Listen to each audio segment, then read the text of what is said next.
اعوذ باللہ من الشیطان الرجیم بسم اللہ الرحمن الرحیم خلق السماوات والارض بالحق تعالی عما یشرکون خلق الانسان من نطفة فاذا هو خصیم مبین والانعام خلقها لكم فيها دفء ومنافع ومنها تأكلون ولكم فيها جمال حين تريحون وحين تسرحون وتحمل أثقالكم إلى بلد لم تكونوا بالغيه إلا بشق الأنفس إن ربكم لرؤوف رحیم۔ اس نے آسمانوں اور زمین کو برحق مقصد سے پیدا کیا ہے۔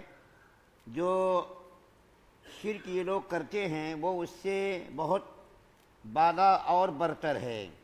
اس نے انسان کو نطفے سے پیدا کیا، پھر دیکھتے ہی دیکھتے وہ کھلم کھلا جھگڑنے پر آمادہ ہو گیا، اور چوپائے اسی نے پیدا کیے جن میں تمہارے لیے سردی سے بچاؤ کا سامان ہے، اور اس کے علاوہ بھی بہت سے فائدے ہیں، اور انہی میں سے تم کھاتے بھی ہو۔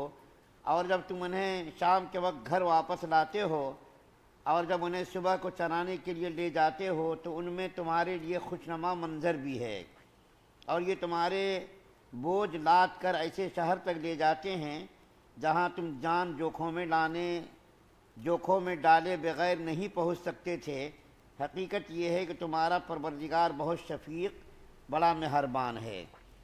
سورہ نحل کی آیت نمبر 3 سے لے کر کے 7 نمبر تک کی آیات آپ کے سامنے پڑھی گئی ہے۔ آپ کے سامنے یہ بات عرض کی جا چکی ہے کہ جتنی مکی صورتیں اللہ تعالیٰ نے قرآن کے اندر اتاری ہیں ان تمام صورتوں میں توحید پر بڑا زور دیا گیا ہے۔ توحید پر بڑا زور دیا گیا ہے، یعنی اللہ کو ایک ماننے پر زور دیا گیا، اور نبی کریم صلی اللہ علیہ وسلم نے 13 سالوں تک مکی زندگی میں توحید پر ہی زور دیا اور ایمان ہی بنانے کی محنت اور کوشش کی۔ اس سورہ شریفہ کے اندر بھی اللہ تعالیٰ نے توحید پر بڑا زور دیا ہے، اور اس وقت جو آیت کریمہ پہلی پڑھی گئی ہے اس آیت کریمہ میں بھی اللہ تعالیٰ نے اپنی توحید کے دلیل کو بیان کیا ہے۔ سب سے پہلی جو آیت پڑھی گئی اس میں اللہ تعالیٰ فرماتے ہیں کہ اللہ تعالیٰ نے زمین اور آسمان کو حق کے ساتھ پیدا کیا، یعنی مقصد کے تحت پیدا کیا۔ اتنے بڑے بڑے آسمان، 7 زمین، اور اس آسمان کو اللہ تعالیٰ نے مقصد کے تحت اور زمین کو بھی مقصد کے تحت پیدا کیا، اور یہ کفار اور مشرکین لوگ جو اللہ تعالیٰ کے ساتھ شریک کرتے ہیں ان تمام چیزوں سے اللہ تعالیٰ کی ذات بہت ہی بلند اور بہت ہی بالا ہے، یعنی اللہ تعالیٰ کو جو یہ لوگ شریک کرتے ہیں بالکل غلط ہے۔ اتنے بڑے بڑے آسمان اور اتنی بڑی بڑی زمین کے اگر کئی خدا ہوتے نعوذ باللہ تو دنیا کا نظام درہم برہم ہو جاتا۔ اللہ تعالیٰ قرآن کے اندر ایک جگہ فرماتے ہیں لَوْ كَانَ فِيهِمَا آلِهَةٌ إِلَّا اللَّهُ لَفَسَدَتَا، کہ اگر زمین و آسمان کے مالک اور خالق بالفرض محال کئی ہوتے تو آسمان اور زمین کا یہ نظام صحیح طریقے سے نہ چل سکتا۔ دنیا کے اگر کئی خدا ہوتے نعوذ باللہ ثم نعوذ باللہ تو یہ جو وقت پر سورج نکلتا ہے، وقت پر چاند نکلتا ہے، وقت پر رات آتی ہے، دن آتا ہے، اور کائنات کا جو نظام صحیح سلامت چل رہا ہے یہ ایک خدائے برحق کی دلیل ہے۔ اگر کسی ملک کے اندر دیکھیے، بالکل آسان مثال میں دیتا ہوں، اگر کسی ملک کے 2 وزیر اعظم ہو جائے، یا کسی ملک کے 2 صدر ہو جائیں، یا کسی مسجد کے 2 صدر ہو جائے تو پھر دیکھیے نظام کیسا گڑبڑ ہو جاتا، نظام کے اندر خلل پڑ جاتا۔ ایک صدر چاہتا یہ کام ہونا چاہیے، ایک صدر چاہتا نہیں یہ کام نہیں ہونا چاہیے، ایک صدر چاہتا کہ بھائی امام کی تنخواہ بڑھنی چاہیے، دوسرا صدر کہتا نہیں ابھی ضرورت نہیں بڑھانے کی۔ ایک ملک کا وزیر اعظم کہتا ہے کہ بھائی آج یہ قانون پاس ہونا چاہیے، دوسرا صدر کہتا نہیں ایسا نہیں ہونا چاہیے۔ ایک وزیر اعظم کہتا تھا یہ ہونا چاہیے، دوسرا کہتا تھا نہیں ہونا چاہیے۔ یہ تو بالکل عقلی دلیل سے آدمی عقل سے بھی سمجھ سکتا ہے کہ اگر کسی جگہ پر کسی چیز کے 2 مالک ہو جائیں تو اس کے اندر گڑبڑی پیدا ہو جائے گی۔ ملک کا 2 صدر نہیں ہو سکتا، ملک کے 2 وزیر اعظم نہیں ہو سکتے، کسی کمیٹی کے اور کسی انتظام چلانے والے کے 2 ذمہ دار نہیں ہو سکتے۔ اگر 2 خدا ہوتے تو ایک خدا کہتا ہے بھائی آج بارش ہونی چاہیے، دوسرا کہتا نہیں نہیں نہیں ابھی دھوپ نکلنی چاہیے. ایک خدا کہتا ہے کہ بھئی فلاں آدمی کو اتنی اولاد دینا ہے, دوسرا کہتا نہیں نہیں اس کو اولاد نہیں دینا ہے. ایک خدا کہتا ہے کہ فلاں کو اتنے بیٹے دینا ہے, دوسرا کہتا نہیں اس کو بیٹیاں ہی بیٹیاں دینی ہے. تو اس طریقے سے نظام کائنات بالکل درہم برہم ہو جاتا. تو اللہ تعالیٰ کی سب سے بڑی دلیل یہی ہے کہ نظام کائنات کو چلانے کے لیے ایک ہی خدا ہونا چاہیے. اگر کئی خدا ہوتے تو نظام کائنات درہم برہم ہو جاتا.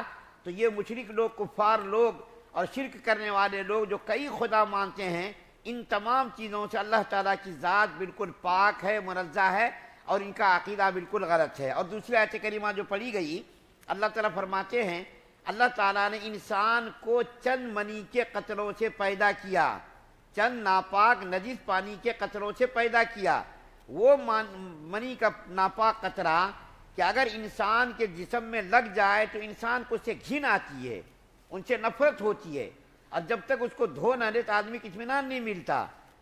منی کا قطرہ اتنا گندا پانی, لیکن اسی منی کے چند قطروں کو اللہ تعالیٰ مادر رحم میں ڈالتا ہے, ڈلواتا ہے, اور ڈلوا کر کے اسی قطرے کو خون سے تبدیل کرتا ہے. پھر جو ہے لوتھڑا بناتا ہے, پھر گوشت بناتا ہے, پھر گوشت کے اوپر ہڈیوں کو چلاتا ہے, پھر آنکھیں بناتا ہے, پھر کان بناتا ہے, پھر ہاتھ بناتا ہے, پھر دماغ بناتا ہے, پھر پیر بناتا ہے. ساری چیزوں کو بنا کر کے انسانی شکل میں اللہ تعالیٰ پیدا کرتا ہے. تو اللہ کیا فرماتے ہیں کہ جب انسان کو ہم نے چند منی کے قطروں سے پیدا کیا تو وہ انسان دنیا میں آ کر کے اللہ تعالیٰ سے جھگڑنے لگتا ہے, اللہ تعالیٰ کے قانون کے خلاف چلنے لگتا ہے. اگر کسی انسان کو تھوڑی دولت مل گئی, تھوڑا منصب کوئی مل گیا, کوئی حکومت مل گئی, تو حکومت پر, منصب پر, دولت پر, طاقت پر, قوت پر اکڑنے لگتا ہے. اللہ تعالیٰ کے قانون سے وہ جو ہے جھگڑنے لگتا ہے, اور اللہ تعالیٰ کے قانون کے اندر خلل اندازی کرنے کی کوشش کرتا ہے. کوئی اپنی طاقت پر غرہ کرنے لگتا ہے, کوئی اپنی حکومت پر غرہ کرنے لگتا ہے, کوئی جو ہے منصب پر, عہدے پر غرہ کرنے لگتا ہے. تو اللہ تعالیٰ فرماتے ہیں کہ انسان کی حقیقت یہ ہے کہ اس کی کوئی حقیقت نہیں تھی, بے حقیقت منی کے چند قطروں کا یہ انسان بنا ہوا دنیا میں آ کر کے اس قدر اکڑنا شروع کرتا ہے کہ اپنی حقیقت کو بھول جاتا ہے کہ میں پہلے کیا تھا اور پھر میں کیا بنوں گا. حضرت تھانوی رحمۃ اللہ علیہ ایک واقعہ بیان کرتے ہیں کہ ایک بزرگ راستے سے گزر رہے تھے. اسی راستے سے ایک آدمی طاقتور, لحیم شہیم طاقتور آدمی جو ہے گزر رہا تھا. گزرتے گزرتے بزرگ کی ٹھوکر لگ گئی, بزرگ کے بدن سے اس کا بدن مس ہو گیا. تو وہ آدمی غرا کر کے کہنے لگا کہ تو مجھے نہیں جانتا میں کون ہوں. وہ اپنی طاقت پر غرانے لگا اور بزرگ کو دھمکی دے کر کے کہنے لگا تجھے نہیں معلوم ہے میں کون ہوں. تو بزرگ لوگ, اللہ والے لوگ ڈرتے نہیں ہیں, حکومتوں کے سامنے وہ سینہ سپر ہو جاتے, توپوں کے سامنے, گولیوں کے سامنے سینہ سپر ہو جاتے, ڈرتے نہیں.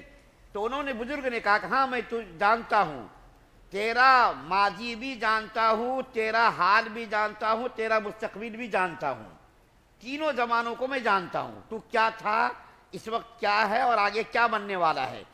تو وہ آدمی انسان تعجب سے کہنے لگا کہ میرا ماضی تو جانتا ہے, میں کیا تھا. تو بزرگ نے کہا ہاں وہ بھی جانتا ہوں, تو منی کا چند قطرہ تھا, اللہ تعالیٰ نے اسی منی کے چند قطروں سے تجھ کو وجود بخشا. ابھی تیرا حال یہ ہے کہ تیرے پیٹ کے اندر بہت زیادہ نجاستیں بھری ہوئی ہیں.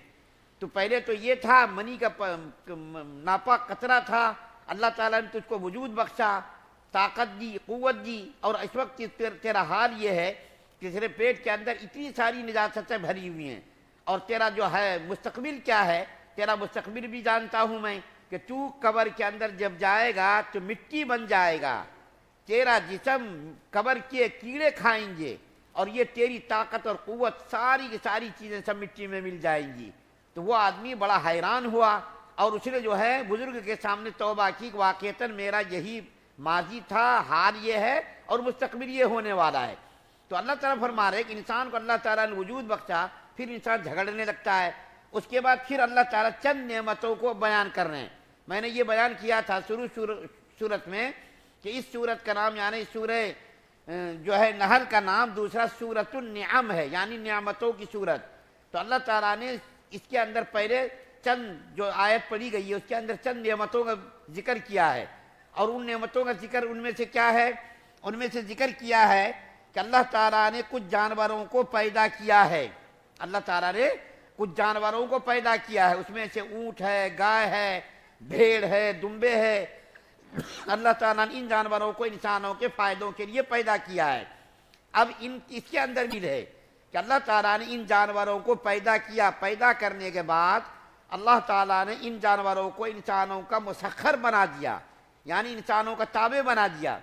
ایک چھوٹا بچہ اتنے بڑے اونٹ کو نکیر پکڑ کر کے کھینچ کر کے لے کر کے چلا جاتا ہے، اتنا بڑا ہاتھی جو جنگلوں کا سب سے بڑا جانور کہلاتا ہے، اس اتنے بڑے ہاتھی کو ایک انسان اپنے تابع کر کے اپنی مرضی کے مطابق اس کو استعمال کرتا ہے، لڑائیوں میں، مال برداری میں اور دوسرے کاموں میں۔ اتنا بڑا ہاتھی کہ اگر سونڈ سے اس کو انسان کو پکڑ کر کے پٹخ دے تو انسان ختم ہو جائے، لیکن دیکھیے اللہ تعالیٰ نے ان جانوروں کو انسانوں کے تابع بنا دیا ہے۔